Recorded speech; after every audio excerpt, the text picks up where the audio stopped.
Ya, ini itu ada di situ ya.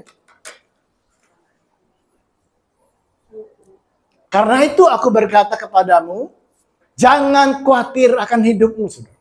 Akan apa yang hendak kamu makan atau minum, dan jangan khawatir pula akan tubuhmu, akan apa yang hendak kamu pakai. Bukankah hidup itu lebih penting daripada makanan, dan tubuh ini lebih penting daripada pakaian. Dengan kata lain, bahwa Tuhan itu sangat-sangat peduli dengan Anda dan saya, saudara. Ya. Tapi bagaimana, saudaraku? Apa yang menyebabkan Anda khawatir dan tidak khawatir, saudara? Ya. Firman ini tidak berdiri sendiri, saudara. Kenapa? Karena di atas, yang paling atas. Karena itu, saudara. Ya. Karena itu aku berkata kepadamu. Itu apa? Inilah yang membuat Anda khawatir dan tidak khawatir, saudara. Nah, kita loncat ayat yang ke-24 ya, saudara. Matius 6 ayat 24 di atasnya, saudara ya. Apa dan bagaimana supaya kita itu jangan khawatir, saudara. Nah, ini dia. Saya mulai pelajari dalam kehidupan seperti ini. Memang betul, saudaraku. Ini yang membuat saya khawatir dan tidak khawatir, saudara. Saya belajar banyak dalam hal ini, saudaraku. Ya. Tak seorang pun dapat mengabdi kepada dua tuan. Karena jika demikian, ia akan membenci seseorang dan mengasihi yang lain. Atau ia akan setia kepada seseorang dan tidak mengindahkan yang lain. Kamu tidak dapat mengabdi kepada Allah dan kepada ini. Karena ini, saudaraku. Ini sangat luar biasa, saudaraku, kalau kita baca sini. Jadi, saudara, saingan Tuhan untuk merebut hati dan kesetiaan manusia. Nah, ini Mamon, saudara. Ya, mungkin kita pikir hari-hari ini saingan Tuhan itu iblis, saudara. Sekarang kesal kalau berkata kepada Anda, apakah hari ini Anda mengabdi kepada iblis, setan? Pasti jawabnya tidak, saudaraku. Kita pasti mengabdi kepada Tuhan. Aku berkata juga, apakah Anda di sehari ini mengabdi kepada Mamon? Mungkin juga Anda tidak akan angkat tangan, saudaraku. Tapi kita mulai lihat dalam hati kita secara pribadi, secara fair. Apakah kita masih berharap kepada Mamon? Mamon itu berbicara kekayaan, yaitu uang, saudaraku. Kalau kita tanya hari ini anak-anak muda, ketika mereka selesai sekolah, apa yang kalian cari? Uang. Betul? Bahkan, saudaraku, hamba-hamba Tuhan sekalipun. Saya kemarin, saudara, ikut retret, saudaraku, dari PGII, saudaraku. Pendeta-pendeta, saudara. Ya, yang dulu kita waktu masih umur 30-40-an ya, kita sering seperti itu, seminar seperti itu ya. Dan kita makan beberapa sama hamba Tuhan. Yang bicarakan apa, saudaraku? Kripto, korek, saham, saudaraku. Saya kemarin ikut saham jadi prego pengesu. Naiknya sampai beratus-ratus kali lipat. Kenapa kamu nggak kasih tahu saya, katanya. Ya Pak, nanti kalau dia buka saham yang lot yang baru, aku akan kasih tahu. Saya jadi bingung, saudara. Di sini kita berbicara, kita mesti punya pengharapan. Fokus kita kepada sumber kita, yaitu Tuhan. Tapi sisi lain kita berkata, mari kita fair hari ini. Uang, saudaraku, dia tidak jahat, saudaraku. Tapi orang yang mencintai uang, nah itulah yang Tuhan tidak suka, saudaraku. Betul? Murid-murid Tuhan Yesus yang perempuan-perempuan itu, mereka melayani Tuhan dengan kekayaan mereka. Mereka kaya, saudaraku. Abraham itu kaya, saudaraku. Tapi bagaimana mereka tidak mau dipengaruhi atau dikuasai oleh uang, saudara. Uang ini sangat luar biasa. Coba Anda merenungkan hari ini, saudaraku. Uang itu bisa menyatakan diri kita secara pribadi. Identitas kita ditentukan oleh uang. Dan uang itu sangat-sangat berkuasa, saudara. Bahkan orang bisa mengandalkan suatu gereja karena uang, saudara. Dulu kami ibadah sore, saudara, di gereja lama, saudara. Ada satu orang pengusaha, ya, dia selalu datang terlambat, saudara. Kalau kami lagi doa, duduk sini, ya, ketika dia datang, siapapun kita akan menyingkir, saudara. Padahal dia datang terlambat, saudara. Orang menyingkir semua. Kenapa? Karena persembahannya cek 20 juta, 30 juta, 10 juta, saudara. Bahkan gembala juga hormat dengan dia. Nggak ada yang berani menegur dia, saudara. Tidak sedikit orang yang punya uang bisa mengendalikan suatu gereja karena uang. Karena uang itu sangat berkuasa, sangat besar. Uang itu bisa menjadi orang itu tidak berarti. Siapa kita, saudara?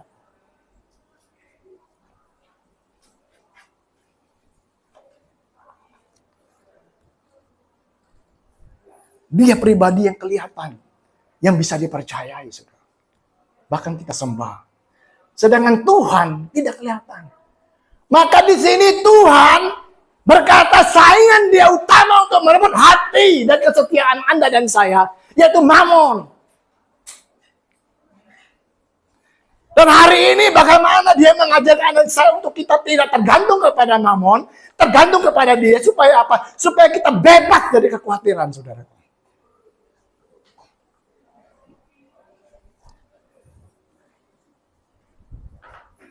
Uang itu hamba yang baik, saudara. Tapi tuan yang buruk, saudara. Kita tidak bisa mencintai uang. Kita bisa mencintai uang, tapi uang tidak bisa mencintai kita kembali. Kita mencintai Tuhan, saudara. Dan Tuhan bisa mencintai kita kembali. Tuhan mencintai kita jauh sebelum kita mencintai dia, saudara.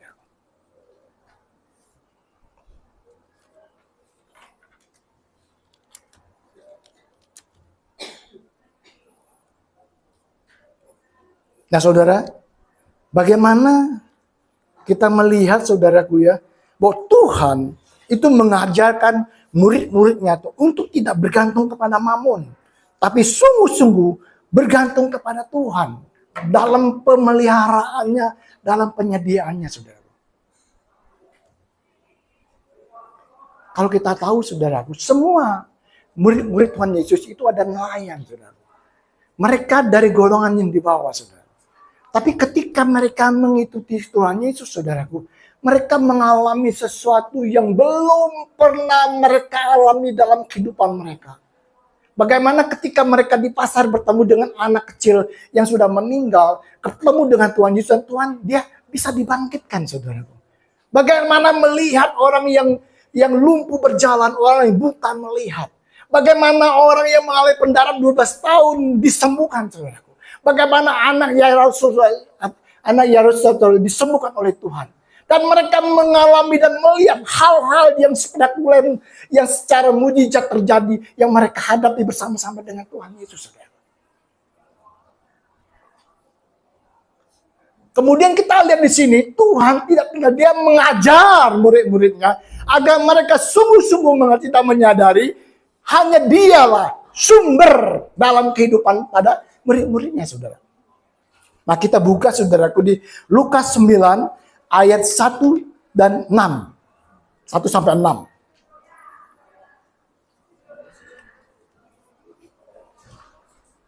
Maka Yesus memanggil ke-12 muridnya, lalu memberikan tenaga dan kuasa kepada mereka untuk menguasai setan-setan dan untuk menyembuhkan penyakit-penyakitnya. Amin. Dan Tuhan Yesus mulai membawa murid-muridnya suatu dimensi iman yang lebih lagi. Amin. Dan ia mengutus mereka untuk memberitakan kerajaan Allah dan untuk menyembuhkan orang, saudara. Katanya kepada mereka, jangan membawa apa-apa dalam perjalanan, saudara. Jangan membawa tongkat atau bekal atau roti atau uang atau 2 helai baju. Dan apabila kamu sudah diterima dalam suatu rumah, tinggallah di situ sampai kamu berangkat dari situ. Ayat 5. Dan kalau ada orang yang tidak mau menerima kamu, keluar dari kota mereka dan kebaskanlah debunya dari kakimu sebagai peringatan terhadap mereka. Ayat 6. Lalu pergilah mereka dan mereka mengelilingi segala desa sambil memberitakan Injil dan menyembuhkan orang sakit di segala tempat. Wah. Tuhan betul-betul mengajar murid-muridnya untuk bagaimana mereka tidak mengabdi atau berfokus kepada yang namanya mamon. Saudara. Bayangan saudara, penginjilan saudaraku, mengunjungi orang sakit, melayani tanpa biaya saudaraku. Saya barusan ini ditegur, nanti kita lebih lanjut lagi saudara. Ya.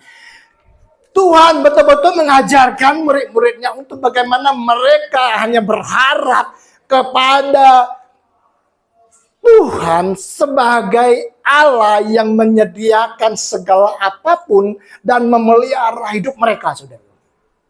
Tuhan mulai membawa mereka untuk belajar mengalami penyediaan Tuhan melalui orang lain, saudara. Amin. Untuk itu mereka mesti belajar ramah, sopan, sikap baik supaya apa? Supaya murid-murid itu bisa diterima oleh orang lain, saudara. Kenapa? Karena orang lain menyediakan tempat bagi mereka, menyediakan makan bagi mereka, saudara. Tapi sangat luar biasa, saudaraku. Pelayan mereka sukses, saudaraku. Mereka membawa orang banyak kepada Yesus, menyembuhkan orang sakit dan mengusir setan-setan. Kalau Anda dan saya kita baca firman ini, saudara. Bagaimana Yesus mengajarkan mereka untuk apa? Melihat Allah sebagai sumber yang sanggup memelihara dan menyediakan apa yang mereka butuhkan.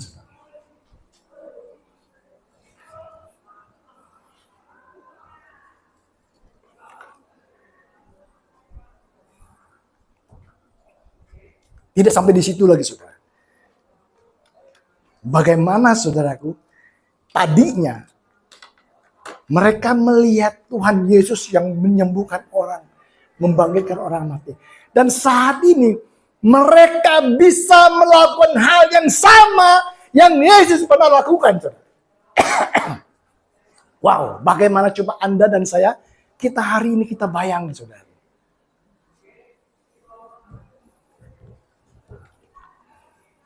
Nanti saya sekarang, saudara, saya itu waktu mau dipindahkan ke Organium, saya seperti itu. Dan nanti ada lanjut, saya katakan terlebih dahulu, saudara. Nanti saya urain, saya ditegur dengan firman Tuhan ini, saudara. Saya berkata kepada Tuhan, penginjilan, kita memberitakan firman kepada orang, saudara. Kalau orang itu lagi lapar, nggak mungkin kita ceritakan Yesus segala macam.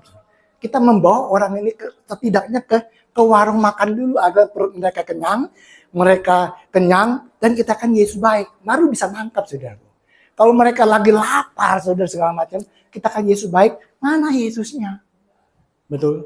Itu pikiran kita secara manusia, saudara. Saya bilang, Tuhan, bagaimana nanti kita masih PK, perkhotbah, kita mau bayar pemain musik, WL, dan sebagainya, saudara. Nah, firman ini menegur saya pribadi, saudara. Saya pikir rencana Tuhan itu tergantung dengan uang yang saya miliki, yang gereja miliki, saudara. Ya. Nah, saat ini, saudara, kita lihat Tuhan bukan hanya membawa murid-muridnya untuk mereka melakukan apa yang Tuhan sanggup lakukan, tapi Tuhan membawa mereka ke sesuatu yang lebih lagi iman, membesar hati mereka untuk menggenapi rencana Tuhan dalam kehidupan murid-muridnya, saudara. Amin. Coba kita buka firman-Nya di Yohanes 6 ayat 1-13, saudara. Di mana Tuhan membawa murid-muridnya untuk berpikir yang lebih besar lagi, saudaraku. Bagaimana Tuhan itu menggenapi rencananya atas kehidupan murid-muridnya, saudara. Yohanes 6 ayat 1-13. Sesudah itu Yesus berangkat ke sebelah danau Galilea, yaitu danau Tiberias, saudara. Terus orang banyak berbondong-bondong mengikuti dia karena mereka melihat mujizat-mujizat penyembuhan yang diadakannya terhadap orang-orang sakit. Ayat 3. Dan Yesus naik ke atas gunung dan duduk di situ dengan murid-muridnya. Terus, dan pasca hari raya orang Yahudi sudah dekat.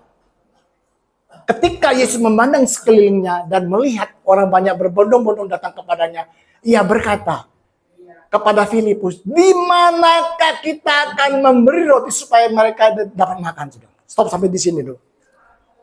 Kalau Anda, ini ayatnya sangat penting sekali saudara, karena Matius, Markus, Lukas, dan Yohanes itu mencatat semua. Kalau Anda baca semuanya saudaraku, kita akan mengerti bahwa semua orang yang datang itu saudaraku, itu adalah dari buah, dari pelayanan kedua rasulnya saudaraku. Mereka berbondong-bondong ikut Tuhan Yesus. Maka ayat ini berkata, mereka datang pada malam hari saudaraku. Amin. Mereka melihat Yohanes, Yesus murid-muridnya pergi ke suatu tempat yang sunyi dan mereka berbondong-bondong mengikutinya saudara. Dan ketika mereka semua berkumpul dan Yesus berkata kepada murid-muridnya, di manakah kita akan membeli roti supaya mereka ini dapat makan? Kenapa? Karena sudah sore. Warung-warung udah pada tutup saudaraku. Tapi kita lihat apa yang dikatakan Filipus ayat 6. Hal itu dikatakannya untuk mencobai dia. Tuhan mencobai, bukan mencobai itu Filipus, tapi Tuhan lagi memamerkan, memamerkan kepada Anda dan saya bahwa inilah sesungguhnya kita sebagai murid-murid atau orang-orang yang percaya. Apa yang hendak dilakukannya ayat 7? Nah, jawab Filipus kepadanya, roti seharga 200 dinar tidak akan cukup untuk mereka ini. Sekalipun masing-masing mendapat sepotong kecil. Nah, Bapak Ibu mulai pikir saudara. Apa yang Tuhan Yesus tanyakan kepada Filipus, di manakah kita bisa memberi roti untuk kasih mereka makan? Mestinya dia jawab, oh di Jalan Mangga ada bakmi Ornio 36. Betul nggak saudara? Atau di perumahan apa namanya? Grensi. Di situ ada pekedel, ada teh manis, ada gado-gado, ada goreng pisang, ada lempet dan sebagainya. Tapi apa jawab Filipus saudaraku? Uang 200 dinar tidak akan cukup untuk memberi makan semuanya, bahkan kecil-kecil. Dan Tuhan kepada saya, kamu itu sama seperti Filipus. Wah, saya katakan ampun. Kamu pikir uang kamu itu bisa mengendapi rencanaku dalam hidupmu? Tidak. Rencanaku tidak akan bisa ditentukan oleh berapa uang yang kamu miliki. Kalau dia memberi rencana dan dia sanggup untuk menggenapi rencananya atas kehidupan Anda dan saya. Amin. Saya katakan ampuni saya Tuhan.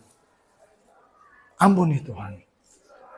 Kalau Tuhan pindah kita di organium saudaraku, kita hanya taat untuk melakukannya. Dia akan pakai orang lain untuk mencukupi kebutuhan Anda dan saya. Sama seperti rasul-rasul.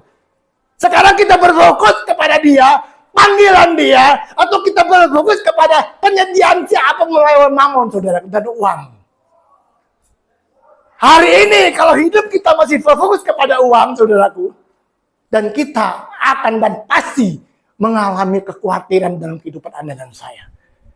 Kalau kita bersandar, bersumber kepada Yesus, walaupun kita tidak punya uang, kita bisa hidup berbahagia, kita bisa hidup dengan damai sejahtera, karena kita tahu bahwa pemeliharaan Tuhan dan penyediaan Dia dalam kehidupan Anda dan saya. Dan sampai hari ini, saya yakin dan percaya saya dan Anda tidak pernah merasa kekurangan apapun. Apa Anda pikir kalau kita khawatir anak sakit penyakit kita, anak kita bisa sembuh, sakit penyakit bisa sembuh? Enggak kan? Kita khawatir dengan utang kita, apa utang kita bisa lunas? Enggak kan? Itu buat apa kita khawatir, saudaraku?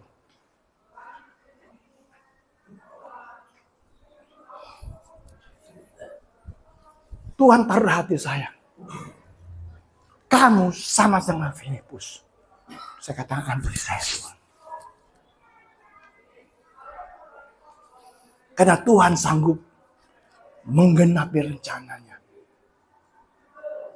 dengan kekuatan dan kemampuan Dia. Tidak tergantung dengan uang yang Anda miliki hari ini. Saudara. Saya berkata Tuhan, penginjilan itu perlu duitmu. Karena kami alami waktu kami di gereja. Gede sudah. Kita beli sembako, beli segala sesuatu. Tapi melihat firman ini. 12 rasul. Jangan kamu bawa pakaian 2, saudaraku. Jangan bawa kakak kasih 2. Kalau bau ya baulah. Saudara. Amin. Kita lanjut ayat ke-7, saudara. Ayat ke-8. Seseorang dari muridnya itu, Andreas, saudara Simon Petrus berkata kepadanya, di sini ada seorang anak yang mempunyai 5 roti dan 2 jelai ikan. Tetapi apakah arti itu untuk orang sebanyak ini, saudara? Coba Anda bayangin, saudara, kalau Anda sebagai Andreas, saudara. Beranikah Anda bawa Bapak 2 roti ikan, 5 roti ikan dan apa tadi Pak? 5 roti, 2 ikan kepada Tuhan Yesus. Padahal 2 roti 5 ikan. Kalau siapa di sini yang kuat makannya?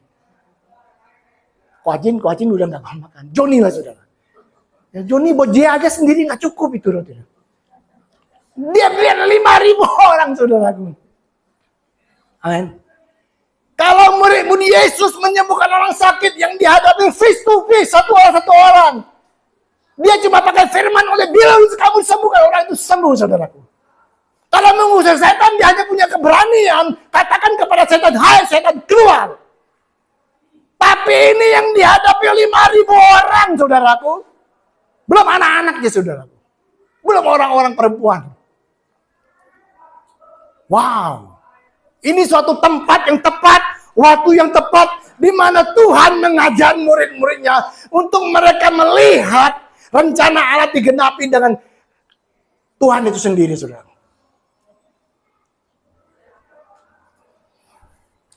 Dan Yesus berkata, kamu yang mesti memberikan mereka makan, saudara. Wow.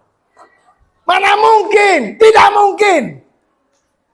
Sampai Belanda datang juga nggak bakalan terjadi. Amin. 5.000 orang begitu. Kalau kita hitung itu mungkin bisa puluhan ribu orang, saudara. Kita disuruh kasih makan, saudara. Wow. Coba Anda mulai bayangkan kita ada di situasi yang seperti itu, saudara. Beranikah saya bawa 5 roti ikan, 2 ekor jelai ikan sama 5 roti? Kasih Tuhan Yesus? Nggak mungkin, saudaraku. Untuk saya aja makan nggak cukup, saudaraku. Tapi Andreas dia pernah ikut Yesus. Dia tahu dan dia memasakkan diri dia, saudaraku. Dia juga takut diomelin, saudara. Kenapa takut diomelin? Itu aja dah. Arti apanya? Tetapi apa artinya itu tuh? Orang sebanyak ini, berarti dia membela diri dia di hadapan Tuhan, saudara. Takut disalahkan, saudara. Betul nggak? Tapi sangat luar biasanya. Tuhan bilang, pokok sini. Wah, lega dia. Ketika diantar kepada Yesus, saudara. Yesus mengangkat tangannya, saudara. Amin. Dan mengucap syukur. Jelas? Yesus berkata, suruh mereka 50 dan 100, saudara. Kalau enggak, bayangin saudaraku. Orang kalau sudah lapar sekali itu, saudaraku. Dia nggak pikir panjang, saudara. Iblis paling takut sama siapa, saudara? Orangnya tidak punya uang, saudara. Sama yang lagi lapar, dia kalap, saudara. Ya, kalap dia. Kemarin Jawa Barat, saudaraku. Gubernur yang kami menikah anaknya. Hanya 1.000 orang, saudara. 3 orang yang mati, saudara. 1 anak kecil, 1 orang tua, dan 1 petugas keamanan, saudara. Ini bayangin 15.000 orang yang lagi lapar. Kalau nggak bisa di manajemen, saudaraku. Ini bisa terjadi, hal yang tidak diinginkan. Maka Yesus bilang kalian duduk 50, ada yang 100. Kemudian Yesus mengangkat tangannya. Kasih murid-muridnya di tangan murid-muridnya, saudaraku. Mereka melihat roti itu berlipat kali ganda. Ikan itu bermultiplikasi di tangan mereka, saudara. Karena Yesus rencananya kalian yang akan memberi mereka makan. Bukan Yesus, saudaraku. Bayangin, saudaraku. Apa yang firman Tuhan katakan itu akan digenapi dan terjadi dalam kehidupan Anda dan saya. Di tengah-tengah murid-muridnya mereka melihat roti itu tidak pernah bisa habis. Dan Alkitab menyatakan bahwa mereka makan sampai kenyang. Sampai kenyang di sini, saudaraku. Ditawar lagi, oga, Enggak, kalau aku terusin satu lagu aku bisa muntah. Enggak. Sampai begitu saudaraku. Dan sisanya 12 tahun saudara. Wow, sangat luar biasa saudara. Amin.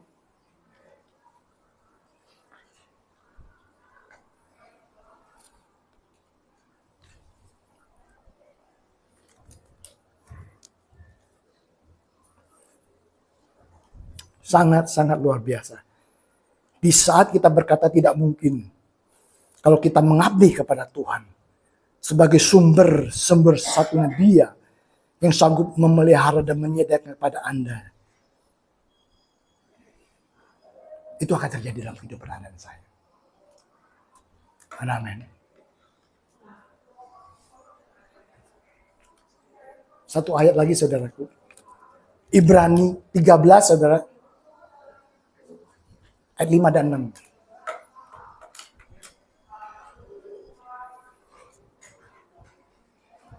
Janganlah kamu menjadi hamba uang. Yesus berbicara saudara. Dan cukupkanlah dirimu dengan apa yang ada padamu. Karena Allah telah berfirman, aku sekali-sekali tidak akan membiarkan engkau. Dan aku sekali-kali tidak akan meninggalkan engkau, saudara. 6. Sebab itu dengan yakin kita berkata bahwa Tuhan adalah penolongku. Aku tidak akan takut apa yang dapat lakukan manusia terhadap aku, saudara. Amin. Dan Tuhan mengajarkan Anda dan saya. Untuk hal ini, kita bacakan tadi Matius 6 ayat 25, saudaraku. Terus sampai ke bawah, saudaraku. Dia berkata seperti ini. Pandanglah burung-burung di langit, yang tidak menabur dan tidak menuai dan tidak mengumpulkan bekal dan lumbung, namun diberi makan oleh Bapa-Ku di surga. Mulai lihat ke langit, saudaraku. Semuanya ada ciptaan Tuhan. Semua dalam pengenalan Tuhan. Dan dalam pada sistem Dia, saudaraku. Lihat ke atas. Bahwa Dia lebih besar dari segala-galanya. Dia menciptakannya. Kemudian Dia berbicara lagi kepada Anda dan saya. Dibilang begini lagi. Pandanglah burung-burung di langit, ayat ke-27. Siapakah di antara kamu yang karena kekuatan dapat menambah saja pada hidup Anda. Hidupnya. Dan mengapa kamu khawatir akan pakaian? Perhatikanlah.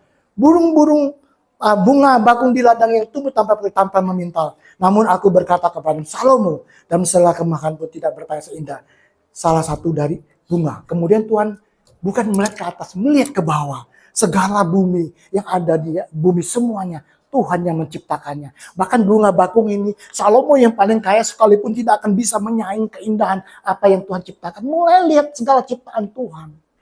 Wow, kalau Anda mulai bayangin, saudara. Nggak ada alasan kita untuk khawatir sebetulnya, saudara.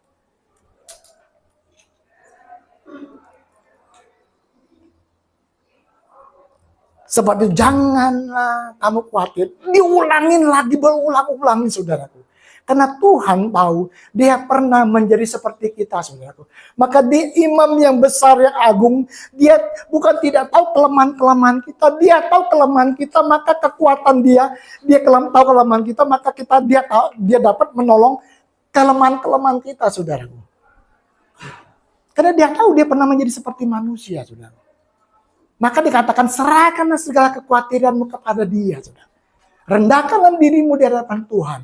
Dan serahkanlah kekhawatiranmu kepada Tuhan. Dengan kata lain, rendahkan dirimu, saudaraku. Kita menyerahkan ketidakmampuan kita, ketidakberdayaan kita kepada kemampuan dan kekuatan Tuhan.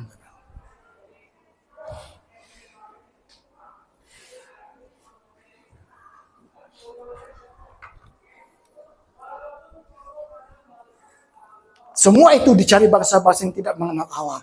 Akan tetapi Bapamu di surga tahu bahwa kamu memerlukan semuanya. Tetapi carilah dahulu kerajaan Allah dan kebenarannya. Maka semuanya itu akan ditambahkan kepadamu. Nah, saudara, hari ini Anda yang menentukan pilihan. Saya katakan, saudaraku, hal yang paling riskan ketika Tuhan memberi kehendak bebas kepada Anda dan saya. Nah, tapi hari ini, kalau Anda dan saya mau lepas daripada kekhawatiran, mari jadikan Tuhan sebagai sumber dalam kehidupan Anda dan saya. Saya katakan ini saudaraku, bukan berarti Anda nggak usah bekerja, Anda nggak usah punya uang. Kalau nggak ada uang itu muhyam saudaraku. Amin. Yang Tuhan tidak mau kita dikendalikan oleh uang saudaraku. Itu Tuhan nggak mau saudaraku. Karena orang yang dikendalikan oleh Tuhan saudaraku, ini akan menjadi saingan daripada Tuhan.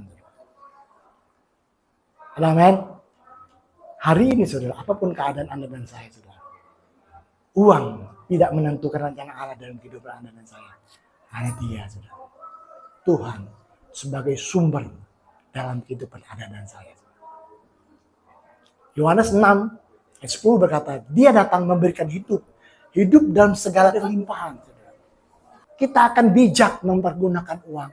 Dan kita akan melakukan apa yang kita diberikan secara finansial untuk apa? Untuk tujuan orang yang mengasihi kita. Saya yakin dan percaya itu. Kalau di sininya ada kasih Tuhan, ada karakternya. Amin. Rasul Paulus tahu hal ini, saudaraku. Dia berkata seperti ini bahwa apa? Dia tidak mempercayakan kepercayaan hal secara lahiriah. Kenapa? Karena dia memiliki segala-galanya sebelum dia menjadi orang percaya. Dia menjadi anggota agama yang tertinggi, punya kedudukan, punya jabatan, berkuasa. Bahkan untuk membunuh orang percaya. Dia memiliki harta dan segala sesuatunya dalam kehidupan dia. Tapi ketika dia bertemu dengan Tuhan itu, dia anggap semuanya sampah. Amin. Wah, kenapa? Karena dia memandang berkat Tuhan secara berbeda dari orang pada umumnya. Dia memandang berkat Tuhan dalam kehidupannya. Ketika hidupnya hari lepas hari diubahkan oleh Tuhan, itu suatu berkat dalam kehidupannya. Jadi berkat Allah sesungguhnya saudara, ketika rencana Allah itu tergenapi dalam kehidupan Anda dan saya, itu sesuatu berkat yang sangat luar biasa. Hari ini kalau Anda umur 70, Anda masih bisa makan kambing walaupun nggak banyak. Itu suatu berkat dalam kehidupan Anda dan saya. Amin. Hari ini kalau Anda tadi pemarah, Anda mulai mengubah sikap Anda menjadi ramah, mengasihi, mulai menerima pendapat orang lain. Itu suatu berkat bagi Anda dan saya. Hari lepas hari hidup kita diubahkan, saudaraku. Sehingga rencana Allah yang besar ketika menghampiri hidup Anda, saudara, kita memposisikan kita di dalam apa yang Tuhan rencanakan, saudara. Amin. Itulah yang Tuhan mau, saudara. Karena kita, ketika kita mengerti dan menyadari, kita bisa menggenapi rencana Allah dalam kehidupan Anda dan saya. Amin. Pemusik. Soalnya kalau diterusin terlalu panjang juga, saudara. Tangkap intinya.